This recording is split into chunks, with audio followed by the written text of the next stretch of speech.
અને હવે મારે જે વાત કહેવી છે, આપણા કાર્યક્રમની હાર્દ સમી વાત ઉપર આપણે જઈએ છીએ. જરા કાન સરવા કરીને આ વાતને સાંભળજો. રાજકોટની એક સત્ય ઘટના હું આપની સમક્ષ મૂકવા જઈ રહ્યો છું. સત્ય ઘટના, વાર્તા નહીં, વાસ્તવિકતા. રાજકોટની અંદર એક પરિવારમાં એક બાળકનો જન્મ થયો. કોઈ પણ પરિવારમાં જ્યારે બાળકનો જન્મ થાય, નવું સભ્ય પરિવારમાં આવે તો એ આનંદનો વિષય છે. પરિવારના બધા સભ્યો આનંદમાં હોય, પરિવારના સભ્યોને ખુશી હોય.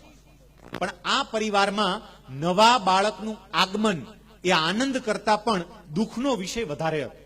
બાળકનું આગમન ને છતાંય દુઃખ. કેમ? કારણ કે જે બાળક જન્મ્યું હતું, ભગવાને એ બાળકને અનેક રીતે અપૂર્ણ રાખ્યું હતું. એક રીતે નહીં, અનેક રીતે. જે બાળક જન્મ્યું એ બાળકને ભગવાને આંખો નહોતી આપી, એ બાળકને હોઠ નહોતા, એ બાળકને તાળવું નહોતું, એ બાળકને નાક નહોતું, એ બાળકનું ડાબું અને જમણું બંને મગજ પ્રોપરલી વર્ક કરવા જોઈએ એ રીતે વર્ક નહોતા કરતા, કામ નહોતા કરતા. પરિવારના સભ્યો મૂંઝાયા કે આ છોકરાનું શું કરશું. નિષ્ણાંત ડોક્ટરોની સલાહ લીધી અને ડોક્ટરોએ એવું કહ્યું, ડોક્ટરોની ટીમે એવું કહ્યું, રાધર એક કરતા વધારે ડોક્ટરોએ સાથે મળીને એવું કહ્યું કે આ બાળક એ કુદરતનો અપૂર્ણ નમૂનો છે અને જો આ બાળક એ કદાચ મોટું થશે તો પરિવાર માટે પણ આફત બનશે અને પોતે પણ સારી રીતે જીવી નહીં શકે. એક કામ કરો, અમારી બધાની તો એવી સલાહ છે કે આ બાળકને ઇન્જેક્શન આપી અને શાંત કરી દઈએ, ભગવાનની પાસે મોકલી દઈએ. બાળક પણ છૂટે અને તમે પણ છૂટો. અને એ વખતે આ છોકરાના દાદા આ ડોક્ટરને જે જવાબ આપે છે, ડોક્ટરોને આ છોકરાના દાદાએ કહ્યું કે સાહેબ એવી વાત બિલકુલ નહીં કરતા. સાહેબ, ભગવાન આખા બ્રહ્માંડનું સંચાલન કરે છે. કયા જીવને કોની ઘરે મોકલવો એ ભગવાને નક્કી કર્યું હોય સાહેબ. અને ભગવાને આ એના અપૂર્ણ પીસને મારી ઘરે મોકલ્યું હોય તો એની પાછળ પણ ભગવાનનો કંઈક ઈરાદો હશે. ભગવાને આવા ખોડ ખાપણ વાળા બાળકને મારી ઘરે જ કેમ મોકલ્યું, બીજે કેમ ના મોકલ્યું? કારણ કે ભગવાનને મારા પરિવાર ઉપર પૂર્ણ વિશ્વાસ હશે કે મારું બગડેલું પીસ હું આ ઘરે મોકલું છું, પણ પરિવારના બધા સભ્યો મારા એ બગડેલા પીસને પણ સાચવશે, એનું જતન કરશે. અને દાદાની આ પોઝિટિવિટીને કારણે એ છોકરા ઉપર પછી ધીમે ધીમે એક પછી એક ઓપરેશનો કર્યા.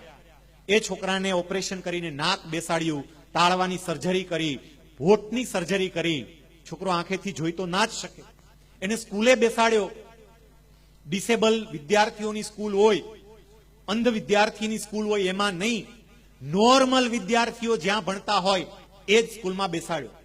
એ છોકરાને માત્ર અભ્યાસ નહીં, અભ્યાસેતર પ્રવૃત્તિની અંદર પણ એના પરિવારના સભ્યો, એના દાદા એમણે તૈયાર કર્યા. એ છોકરો ધીમે ધીમે જુદા જુદા ક્ષેત્રની અંદર નિષ્ણાંત થવા લાગ્યો. એ સરસ રીતે પિયાનો વગાડી શકે, એ છોકરો સારામાં સારી રીતે તબલા વગાડે, એ છોકરો હાર્મોનિયમ વગાડે, એ છોકરો ઓર્ગન પર પણ સરસ રીતે કામ કરી શકે, કમ્પ્યુટર પણ એક્સ્ટ્રા ઓર્ડિનરી રીતે ચલાવે. મેં મારી ચેમ્બરમાં એ છોકરાને બેસાડીને કમ્પ્યુટર ઉપર શ્લોક ટાઈપ કરાવડાવ્યો છે અને કોઈ પણ જાતની મિસ્ટેક વગર, આંખેથી ન દેખાતું હોવા છતાં પણ કીબોર્ડ પર ફટાફટ આંગળીઓ પાડી અને એ છોકરાએ આખો શ્લોક ટાઈપ પણ, કોઈ પણ જાતની ભૂલ વગર. આટલું નહીં, આ છોકરાને શ્રીમદ ભગવત ગીતાના 700 શ્લોક કંઠસ્થ છે. 700 શ્લોક. એકો એક શ્લોક શુદ્ધ ઉચ્ચાર સાથે બોલે. હસ્વ આવતો હોય ત્યાં હસ્વ, દીર્ઘ આવે ત્યાં દીર્ઘ. શુદ્ધ ઉચ્ચાર સાથે શ્રીમદ ભગવત ગીતાના એ શ્લોકો બોલે અને 700 શ્લોકમાંથી કોઈ પણ શ્લોક એને કહેવાની છૂટ. આ છોકરો સારામાં સારો ગાયક બન્યો. એટલું સરસ ગાય, અમુક ગીતો પ્રોફેશનલ સિંગર પણ ગાવાની ના પાડી દે કે આ ગીત અમારાથી નહીં ગાઈ શકાય, એ ગીત આ છોકરો ગાય.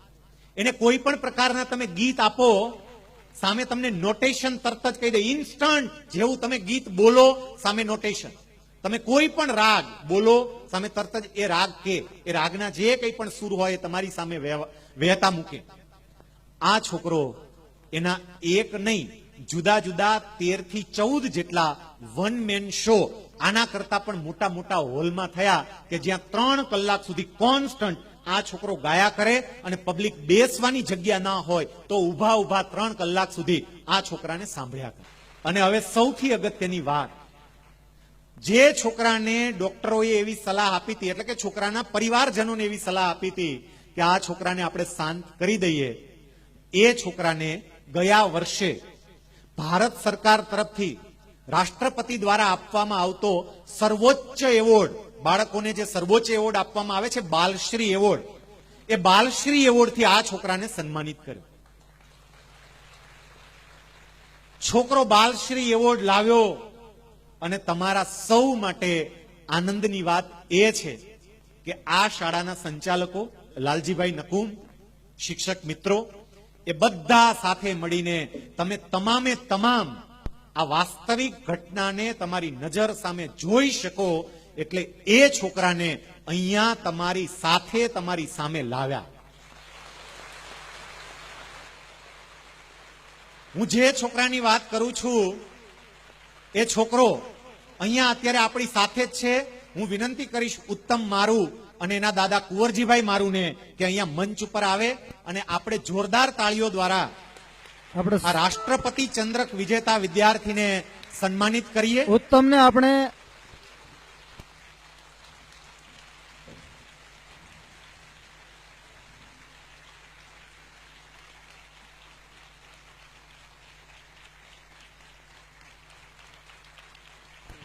આ ઉત્તમ કઈ સ્થિતિમાં હતો અને ક્યાં પહોંચ્યો. એક એક વાલી વિચારજો કે તમારી ઘરે જે સંતાન છે એ ઉત્તમ કરતા કેટલી સારી કન્ડિશનમાં છે. જો ઉત્તમ આ કક્ષાએ પહોંચે, રાષ્ટ્રપતિ એવોર્ડ લાવે, તો તમારું સંતાન કેમ ના કરી શકે. પણ એના માટે ઉત્તમના દાદાએ જે કંઈ પણ કર્યું, એમના પરિવારના સભ્યોએ જે કંઈ પણ કર્યું એ તમારે કરવું પડે. આપણી પાસે સમયની કેટલીક મર્યાદાઓ છે. એ મર્યાદાઓને ધ્યાનમાં લઈને 15 મિનિટ સુધી આપણે ઉત્તમનો લાભ લઈશું. પહેલું તો એ કરવું છે કે મેં અહીંથી વાત કરી કે ઉત્તમને શ્રીમદ ભગવત ગીતાના 700 શ્લોક કંઠસ્થ છે. આપણે અહીંયા એ સાબિતી મેળવવી છે. અહીંયા હોલની અંદર લગભગ ઘણી બધી જગ્યાએ અલગ અલગ આપણે શ્રીમદ ભગવત ગીતા આપી છે. અલગ અલગ જગ્યાએ, જુદી જુદી જગ્યાએ છે ને શ્રીમદ ભગવત ગીતા. એમાંથી કોઈ પણ પાનું ખોલીને કોઈ પણ શ્લોક એનો માત્ર પહેલો શબ્દ બોલો. જેની પાસે શ્રીમદ ભગવત ગીતા હોય એ જરા હાથ ઊંચો કરે એટલે માઇક વાળા તમારા સુધી પહોંચી જશે. એમાંથી કોઈ પણ પાનું ખોલીને કોઈ પણ શ્લોકનો પહેલો જ શબ્દ માત્ર બોલજો. એટલે પહેલો શબ્દ બોલો, એની સાથે ઉત્તમ આખો શ્લોક શુદ્ધ ઉચ્ચાર સાથે બોલશે અને આપણે જોઈએ. ન રૂપમ સ્નેહ, ન રૂપમ સ્નેહ, અલ્પમસ્યેહ તથોપલભ્યતે નાન્તો ન ચાંદીર્ન ચ સંપ્રતિષ્ઠા અસ્વત્થમેનં સુવિદુરમૂલમ અસંગશસ્ત્રેણ દૃઢેન ચિત્વા. અધ્યાય 15. ખાલી શ્લોકની એની સાથે કયો અધ્યાય છે એની વાત પણ કરશે. જરા સ્પષ્ટ ઉચ્ચાર સાથે તમે બોલજો. બીજા મિત્ર પ્લીઝ. કુલક્ષયે, કુલક્ષયે પ્રણશ્યન્તિ કુલધર્મા સનાતનાઃ ધર્મે નષ્ટે કુલમ કુત્સ્નમ અધર્મ વિવપત્યુત. અધ્યાય 1. પ્રથમ અધ્યાયમાં શ્લોક. યસ પ્લીઝ આગળ બીજા વિદ્યાર્થી. અપી ચેદસ, અપિ ચેદસી પાપેભ્ય સર્વેભ્ય પાપકૃત્તમઃ સર્વં જ્ઞાનપ્લવેનૈવ રિદિદં સંતરિષ્યસી. અધ્યાય 4. નૈવ તસ્ય, નૈવ તસ્ય કૃતેનાર્થો નાકૃતેનેહ કશ્ચન ન ચાસી સર્વભૂતેષુ કશ્ચિદર્થવ્યપાશ્રય. અધ્યાય 3. અમીચ, અમીચ, અમીચત્વામ ધૃતરાષ્ટ્રસ્ય પિત્રા સર્વે સહૈવાવનિપાલ સંઘૈઃ ભીષ્મદ્રોણસ્તુતપુત્રસ્તથાસૌ સહાસ્મદીયૈરપि યોધમુખ્યૈઃ. અધ્યાય 11. ઓકે આગળ. યોગયુક્તો, योगयुक्तो विशुद्धात्मा विजितात्मा जितेन्द्रियः सर्वभूतात्मभूतात्मा कुर्वन्नपि न लिप्यते। अध्याय 5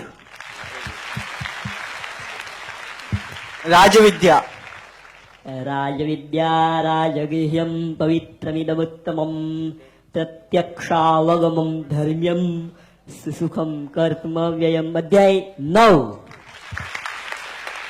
પશ્યામી पश्यामि देवांस्तव देवदेहे सर्वांस्तथा भूतविशेषसन्धान् ब्रह्माणमीशं कमलासनस्थं ऋषिंश्च सर्वानुरांश्च दिव्यान्। अध्याय 11 ઓકે, આપણે બીજી બાબત ઉપર જઈએ કારણ કે સમયની મર્યાદા છે એટલે એની બીજી ટેલેન્ટનો પણ લાભ લઈએ. શ્રીમદ ભગવદ્ ગીતાના તમામ શ્લોકો આ છોકરાને કંઠસ્થ છે. જુદા જુદા 38 થી 39 જેટલા સ્ત્રોત્ર એ સંપૂર્ણપણે કંઠસ્થ છે. તમે કોઈ પણ રાગ કો અને એ રાગ એ કહી શકે. આપનામાંથી કોઈ સંગીત જાણતા હોય એવી કોઈ પણ વ્યક્તિ કદાચ હોય અને કોઈ એક રાગનું નામ બોલો એ તરત એ રાગના નોટેશન આપશે. સેજ ઊંચા અવાજે, કદાચ આપની પાસે માઇક ન હોય તો પણ યસ પ્લીઝ બેન, સેજ ઊંચા અવાજે રાગનું નામ બોલો.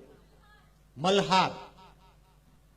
सारे पम पनि सा सारे पम पग रे सा। યસ, બીજા કોઈએ કઈ? યસ. सारे म पध सा सानी द प मगरे सा। યસ, એક ત્રીજું કદાચ હજી લઈ લઈએ જો કોઈને ખ્યાલ હોય. યસ. ભૈરવી. सारे ग म पध नि सा सानी